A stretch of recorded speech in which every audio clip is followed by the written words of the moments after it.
ফিরতে দুইটি শব্দের জিকির করুন, সম্পদের অভাব হবে না।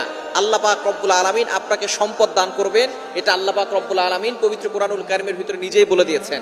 সুতরাং আমরা অনেকেই অভাবের ভিতরে আছি, অনেকেই কষ্টের ভিতরে আছি, অনেকেই দুঃখ কষ্টের ভিতরে জর্জরিত, অনেকে ঋণের বোঝা নিয়ে দুশ্চিন্তার ভিতরে আছেন, টেনশনের ভিতরে আছেন।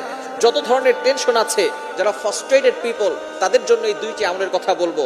আমি নিজে করে উপকার পেয়েছি, যাদেরকে এই আমলগুলো বলেছি তারাও অনেকটা উপকার পেয়েছে, এবং নবীজি সাল্লাল্লাহু আলাইহি সাল্লাম নিজেই কথা জানিয়ে দিয়েছেন উপকারের কথা। আল্লাহ পাক রব্বুল আলামিন নিজে বলে দিয়েছেন। আপনি চলতেছেন ফিরতেছেন, ওযু ছাড়াও আপনি আমলগুলো করতে পারবেন। একেবারে সহজ দুইটি আমল। নাম্বার 1, এক নাম্বার আমল হচ্ছে ইস্তেগফার। আস্তাগফিরুল্লাহ, আস্তাগফিরুল্লাহ, আস্তাগফিরুল্লাহ। এই শব্দ কি অনেক কঠিন? আস্তাগফিরুল্লাহ পারে না এটা কিন্তু কোনো মুসলমান নাই যারা আস্তাগফিরুল্লাহ পড়তে পারে না। সবাই আমরা আস্তাগফিরুল্লাহ পড়তে পারি। এর উপকার কি কি আল্লাহ পাক রব্বুল আলামিন নিজে বলছেন। কোরআন খুলেন 29 নম্বর